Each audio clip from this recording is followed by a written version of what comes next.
first time I saw the trapdoor, I thought it was a shadow. It was early, maybe 5 in the morning.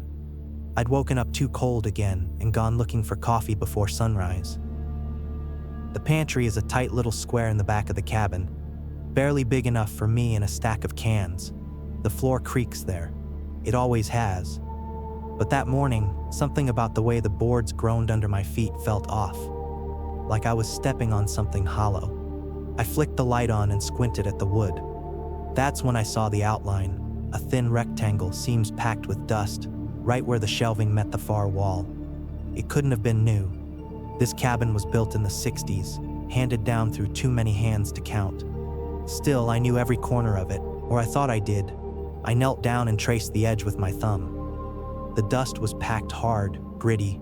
The trapdoor didn't budge when I pressed. It didn't even make a sound. I tried not to think about it after that.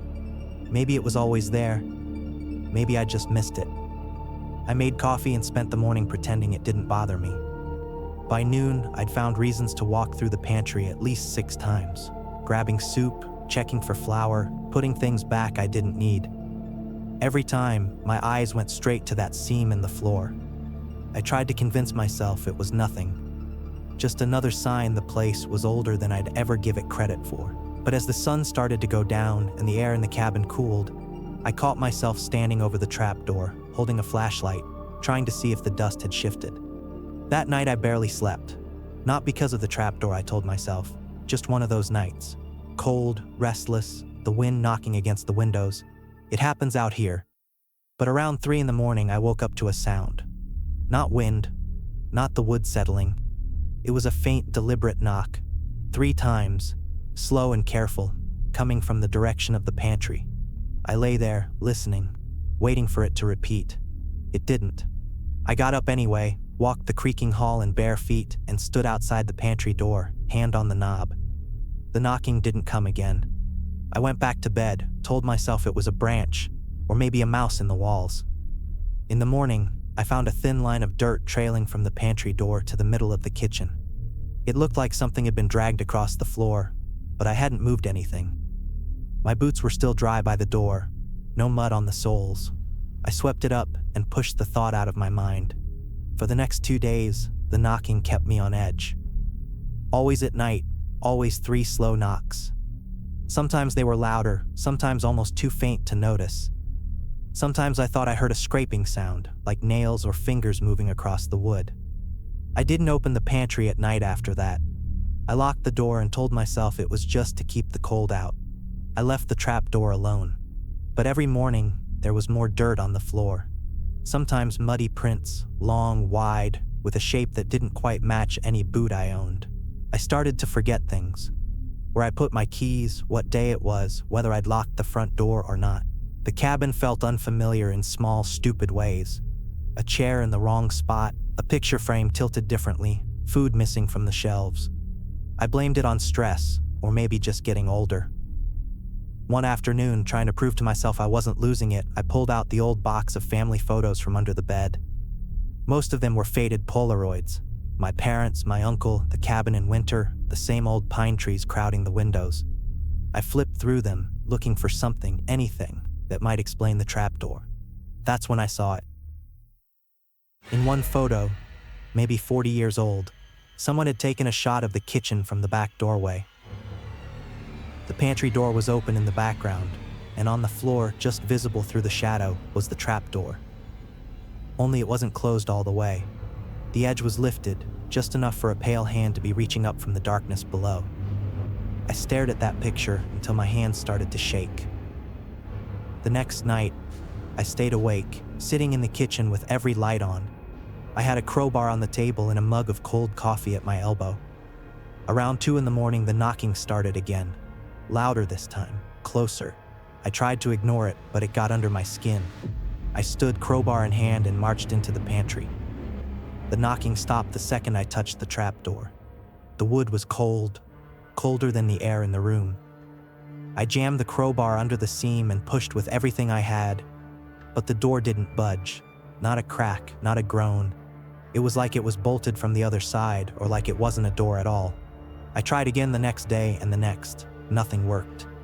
Every attempt just made the nights worse. More noise, more dirt, more things out of place. At one point, I found every kitchen drawer open and all the spoons laid out in a perfect circle on the floor.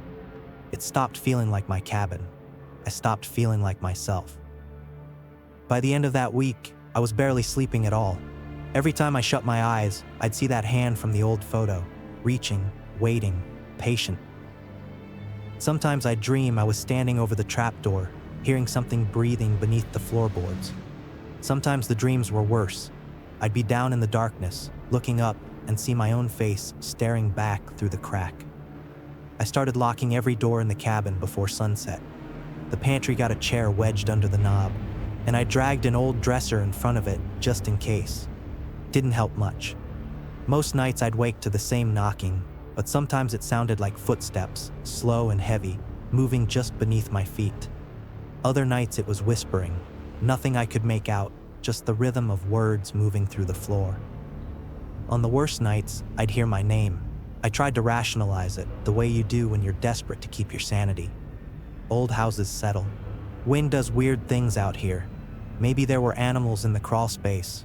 Maybe my mind was unraveling after too many nights alone. But I knew that wasn't it. Everything in the cabin started to feel wrong in tiny, insistent ways. The calendar on the fridge would skip a day. My phone alarm would ring at a time I hadn't set. One morning, I found the living room clock running backward, just a few minutes off, but enough to make me question if I'd ever really known what time it was. I stopped inviting people over. Not that many came by, but I didn't want anyone else feeling what I was feeling. I figured it was mine to handle. My family's place, my burden. I'd fix it, or I'd learn to live with it. Then the weather turned. Thick clouds moved in, bringing early darkness and a cold, relentless rain that rattled the tin roof until it sounded like bones in a barrel.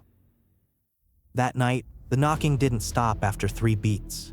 It just kept going, soft, steady, until it blended into the storm and I couldn't tell which came first, thunder or the sound from below. I sat up the whole night, hands clamped over my ears, waiting for morning. When the rain finally let up, I made a decision. Either I'd get that trapdoor open or I'd lose my mind trying. I pulled on my boots, grabbed the crowbar, and went to the pantry. I kicked the chair aside, took a deep breath, and wedged the tool under the seam. I leaned all my weight into it, nothing. I hammered at the edge, scraping paint and wood until my hands were raw.